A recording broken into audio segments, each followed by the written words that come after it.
Welcome to the Mason Duchatschek Show. This episode is brought to you by Workforce Alchemy, helping leaders improve hiring, engagement, and retention while uncovering people-related profit leaks hidden in everyday operations. Today's guest is Norman Wolfe, founder and CEO of Quantum Leaders and author of The Living Organization. Norman has spent decades working with CEOs and senior leadership teams who, since that traditional management models were no longer keeping up with the complexity, speed, and human dynamics of modern organizations. His work challenges the idea that companies function best like machines, and instead reframes them as living systems that require a very different kind of leadership. That perspective did not come from theory alone. It came from watching capable leaders do everything right and still hit invisible ceilings. Welcome to the show. Thank you, Mason. It's really a pleasure to be here. So, what was the first moment in your career when you realized that traditional leadership logic was producing the opposite of what leaders intended? I think I think the really earliest moment I can remember was two events that happened very close to each other. I was working for an aerospace company, engineering group, and we came in one day and I heard my supervisor say to one of the other engineers, when you come to work here, you leave your personal life at the door. I said, how do you do that? What part of me do I disconnect and leave at the door? And the second one, very similar message. A group of us was talking about how much we loved the job we were doing, how much fun we were having. Same supervisor came in. Work is not meant to be fun. Work is work. If it was meant to be fun, you'd be paying us. This isn't Disneyland, and walked out. We all looked at him saying, what? That set the tone for me to realize there was something very fundamentally wrong when we're not allowed as humans to enjoy what we're doing. We're not allowed as humans to come into the workplace as human beings. Didn't have the framework back then. I just knew something was off.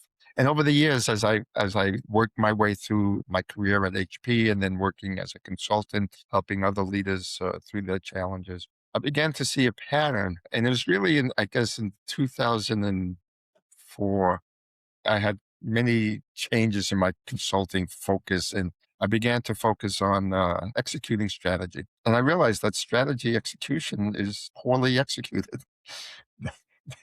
The statistics say 70% of companies fail and only 30% of employees are engaged. It's no wonder given what my own experience was. And yet I had a lot of success. And a friend of mine was asking me what I did and what makes me different. And I said, I think of organizations fundamentally differently. I think of them as a living being, a person with a soul. And that began a whole journey that's over 2 decades long now. Well, I know some leaders hear organizations are living systems and then they nod politely and they move on. What's a real world moment that made that idea undeniable to you? I think it came to me when I was working with some of the founder-owned companies that I would work with. I kept seeing a pattern, and the pattern was they didn't think of it as a machine. They thought of it as their child, their baby, somebody that they gave birth to.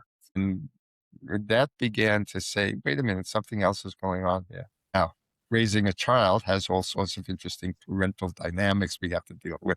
But it began to give me a new framework to think about. And in my own experiences, I always knew that the people in the organizations were the actual producers of results. And so if the people of the organization are the producers of the results, my focus as a leader has to be not on getting them to do the results, but helping them become more capable in producing the results. It's a subtle shift, but a very significant one. Where's my focus as a leader? Just focusing on results.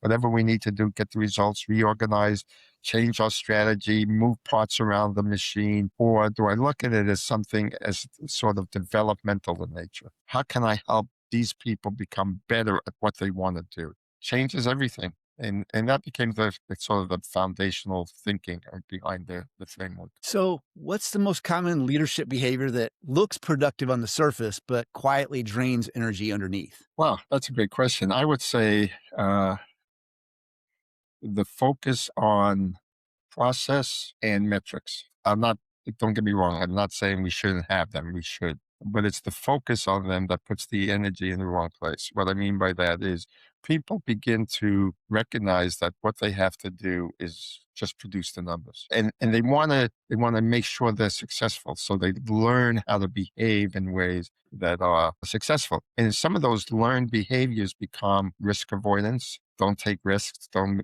If you don't take risks, you don't learn anything. So you can see how if I'm setting it up so that your job is to please me and the numbers I set for you as your goals, then you're going to do everything possible not to upset that apple cart. And that's never going to be an environment where you're going to learn and grow. You're going to just be protective, defensive, all the things that we don't want.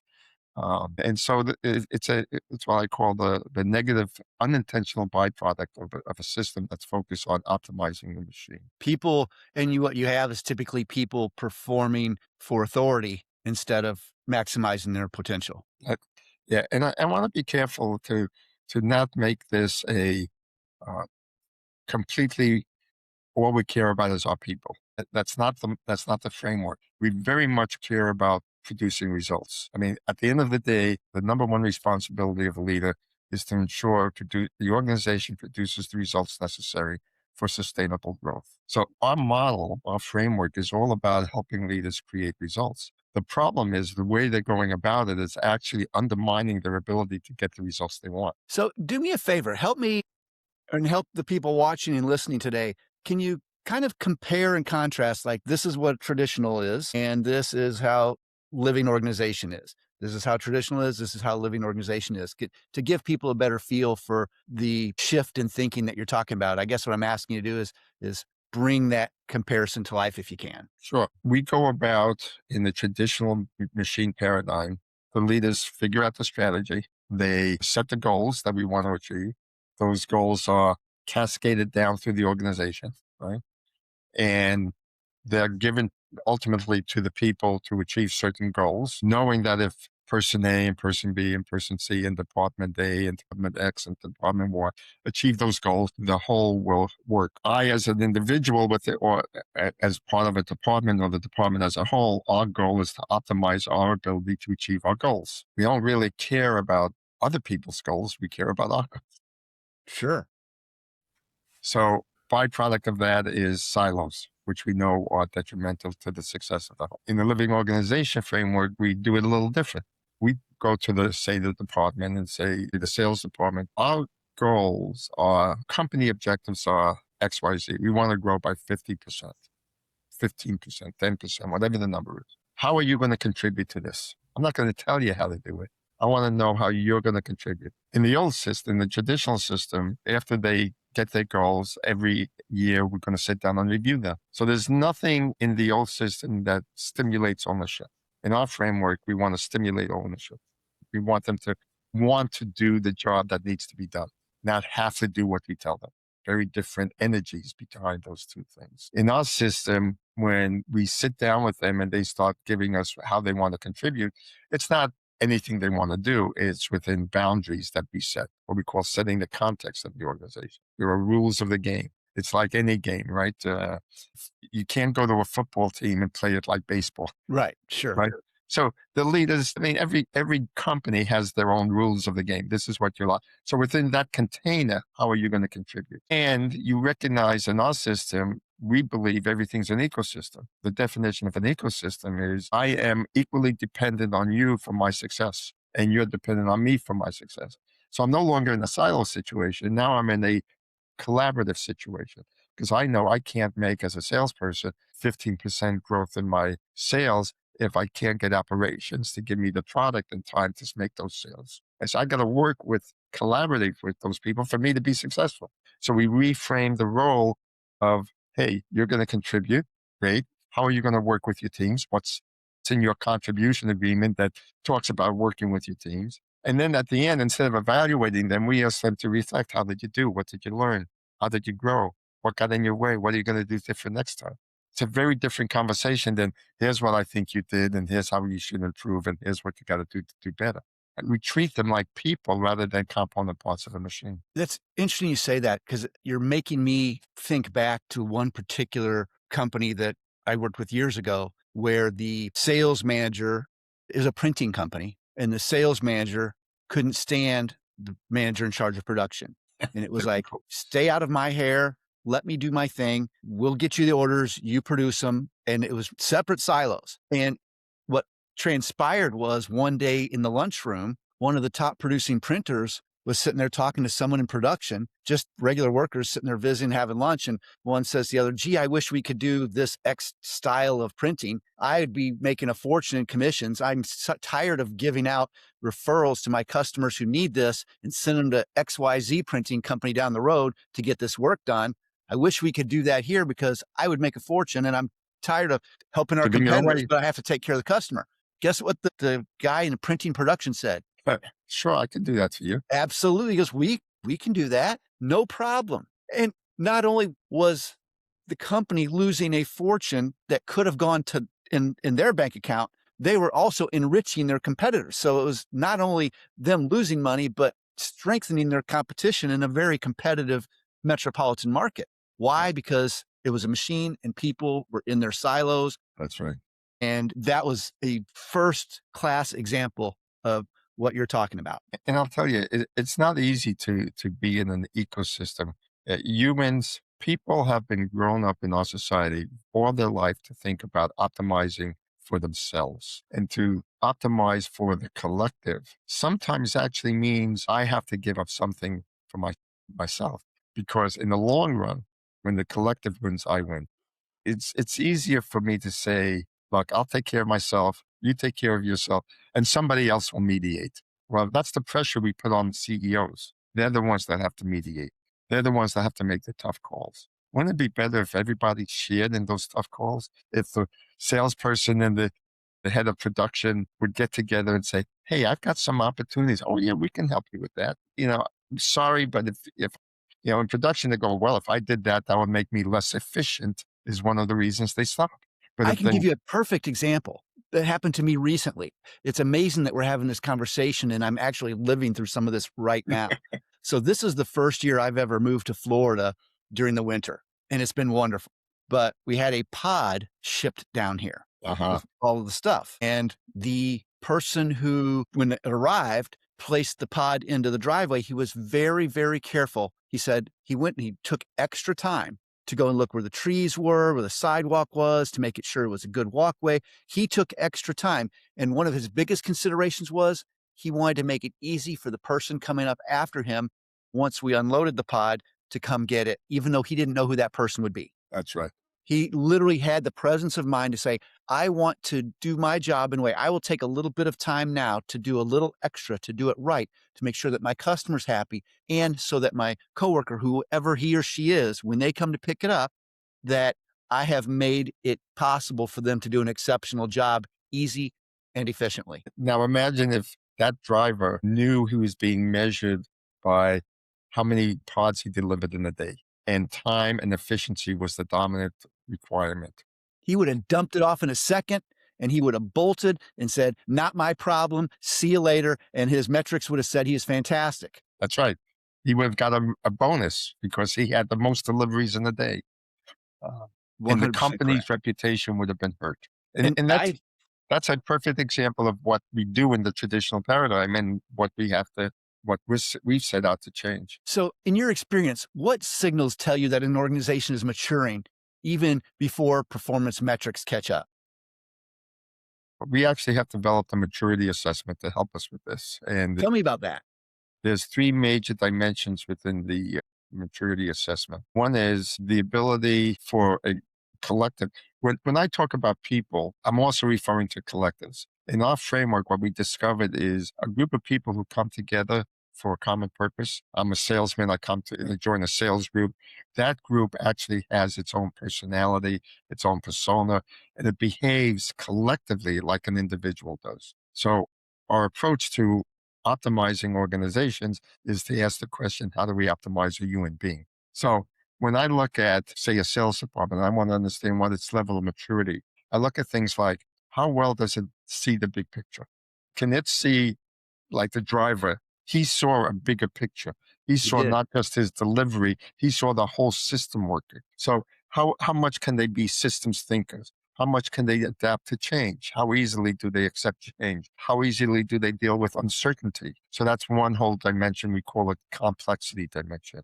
Then there's the relationship dimension. I have my belief systems. Well, you have yours. I have my way of looking and solving problems through my experiences. Well, you have yours. Am I going to hold to my way of thinking? Or am I open to listening to your perspective? That's another level of maturity. Do I think in black and white, or do I accept gray?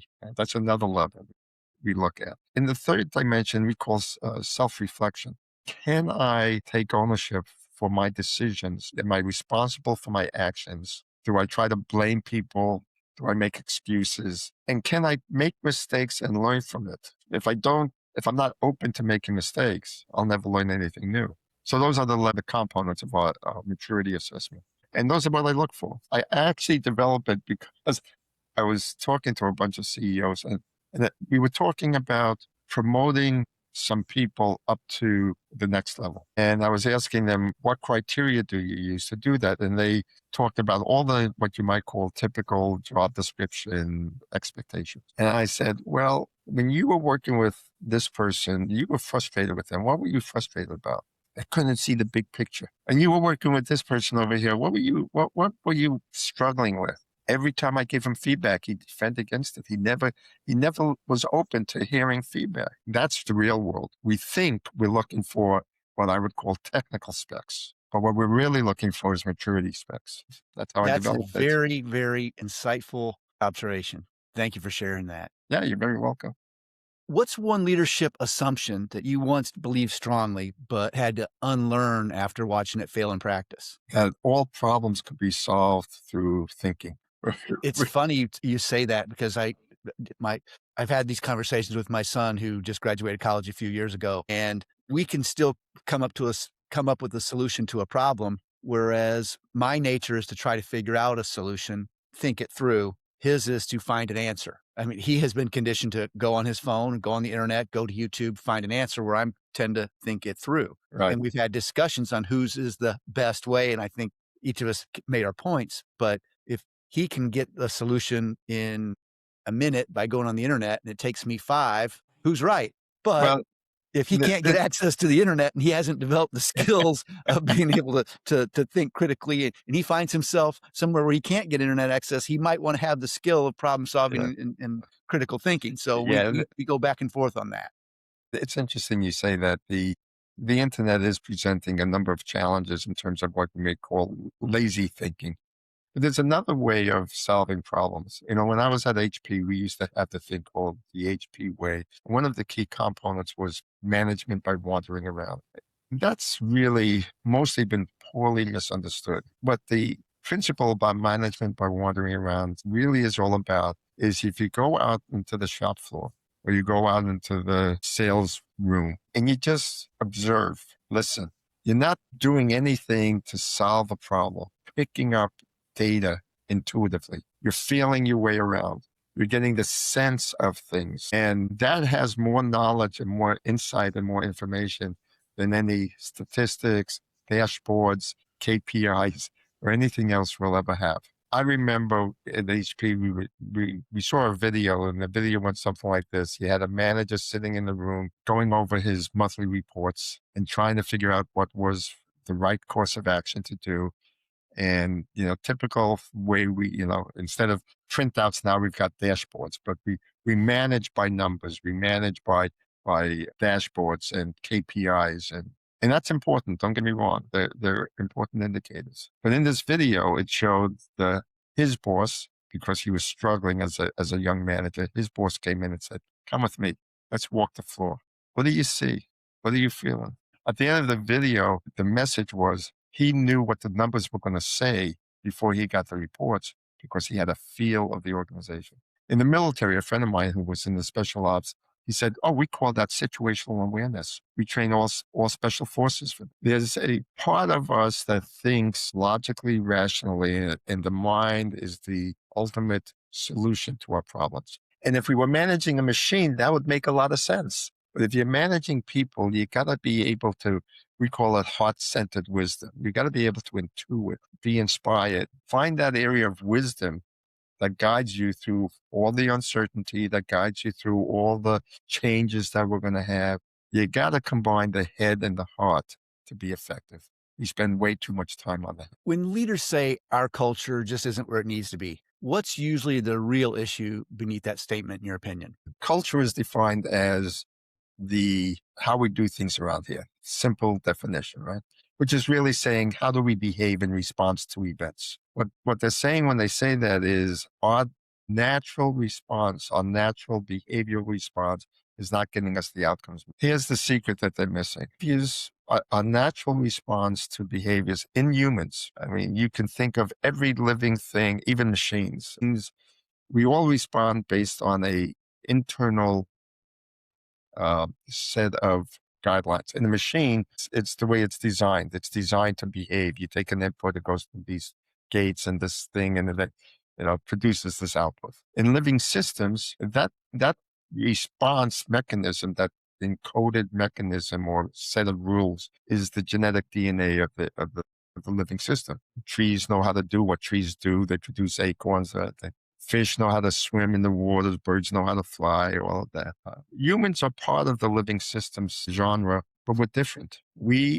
Our internal encoded way of responding is driven by the stories we tell, the narratives we have created. I call it our psychic DNA because it responds to life events like our genetic DNA causes our body to respond certain ways, right? And the psychic DNA is really quite simple. We have an experience. We don't know what that means. We work to create a meaning for it and go, oh, that's what it means. Therefore, I should behave this way. So we have sort of story behavior patterns. We have thousands of them, just like our genetic genome has millions of protein pairs. We have similar psychic pairs. And so when an event happens, we respond without even thinking. As long as that response gets us the results we want, we're highly efficient actors in this stage of life. Okay. It's when it doesn't. And that when leaders say our culture isn't getting us what we want, what they're really saying is we have a contextual narrative for the whole organization that causes us to behave a certain way. In our model, in our framework, we teach people how to reframe context, how to understand and unpack the stories that are driving the behaviors. Because it's simple. We're doing A and we want to produce B. We know, everybody knows, doing the same behaviors, expecting a different results is insanity. So we know we have to change behaviors, and we think simply telling people, here's the new behaviors you should do, they will behave that way, but they can't because their internal narrative says when the customer calls, I got to ignore them because I'm paid by efficiency of processing. No, we want to pay it. That's true. I have been on calls where I'm a consumer and I can tell someone on the other end is trying to rush me through and the problem's not getting resolved. And I've just had them hang up. They would rather just hang up, know it's going to get put in some queue than waste another minute not being able to solve a problem because they knew it was going to kill their statistics. They hang up, they know there's no way that I'm going to know who that was or what their name was. They're not held accountable. They're just so worried about Absolutely. getting off the phone quickly because of their metrics that what's my impression of the company? And that's the context they live in. When I was at HP, I took over the administrative organization and I did my management by wandering around. I went out and listened and I observed and I discovered that very thing. Our order processing people were complaining about being interrupted by customers. That was their narrative. My goal is to be efficient in my processing, and every phone call they got, they felt was an interruption. That's their context, right? So I set out to create a new context. I began to create a new narrative. Your goal as an order processing person is to really take care of the customer's needs. That's how you're going to be measured. That's what's important. That's what we stand for. And Because I would support that.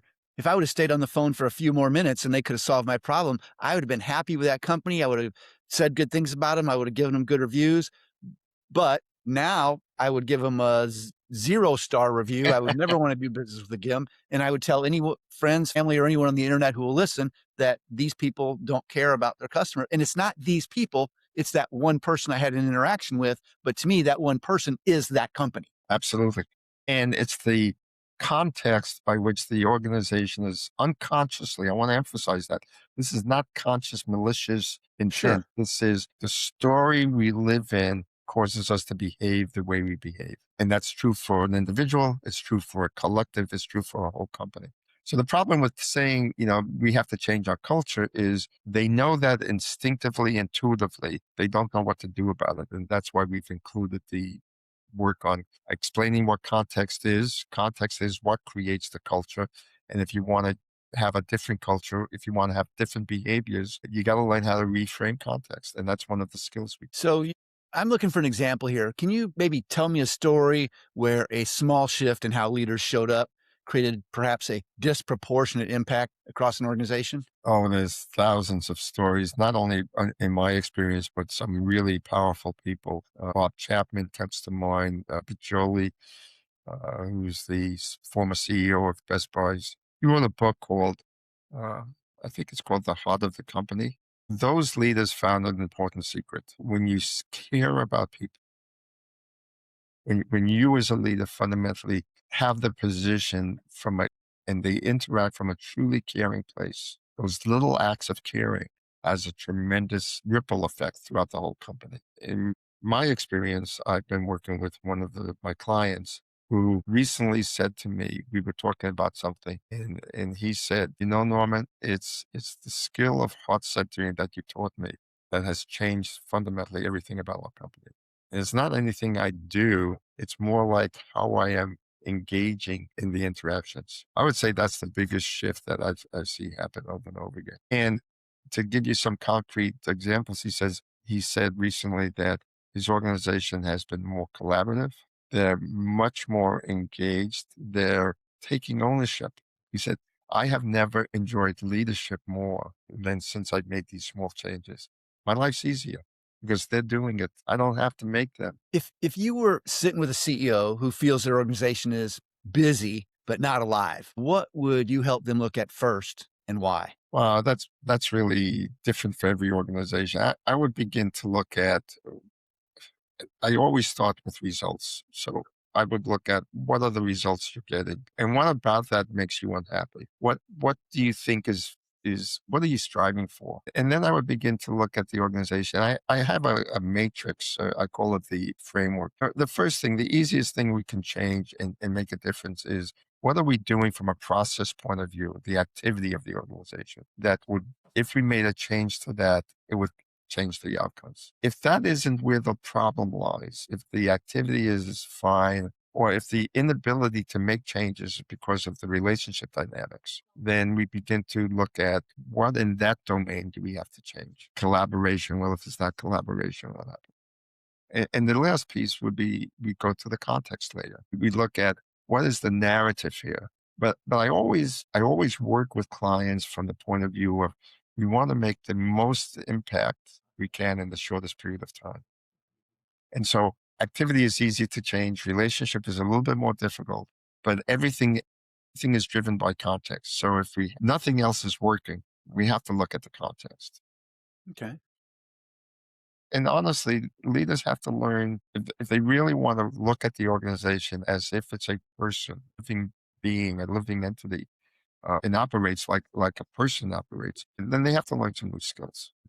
They can't continue to treat people like the component parts of a machine and expect them to behave like the creative, innovative sources of positive outcomes that they can be if we let them be. So looking ahead, Uh, what capability do you believe will separate organizations that thrive from those who merely survive over the next decade? I would say that those leaders who adopt the notion that their responsibility is to develop the capability and maturity of the organization, meaning the collective as a whole and the people within it, those who commit to what I would call a developmental focus versus a results evaluative focus that we have now, those are the ones that will thrive in the future. I say it this way. In the machine paradigm, we use people to get results. In the living organization framework, we use the challenge of the results we've set to serve as the catalyst to develop the people. When I develop the people, I increase the capacity to produce even more. So if my goal is to keep growing, I want to increase my capacity to grow. And to do that, I have to develop the capability and maturity of the people. And the goals we set is actually necessary to serve, to create that challenge that serves as that catalyst. So we call it the virtuous cycle of growth because it builds on each other. So I really appreciate all of your time and your insights, and I hope everyone listening has learned as much and has been inspired as much as I have. I've got one more question, or actually two, but the first one is, if there was only one piece of advice, I know you've got a lot of experience and a lot of wisdom, but if you could boil it down to your opportunity to only give one piece of advice to business owner executives, what would that be and why? I think I've already said, and I'll just repeat it. Learn to think of your organization as a person that that you truly, deeply care about, and you care about their well-being, knowing that their well-being, their development will increase the capacity of that living being to produce greater results. Excellent. So for people who want to know more about you, the work you do, what are the best ways for them to connect? Easiest way, go to my website. There's a contact form, quantumleaders.com.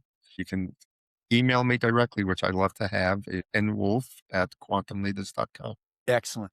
It's been a pleasure having you on, and thank you so much. Mason, thank you so much for having me. I enjoyed it very much.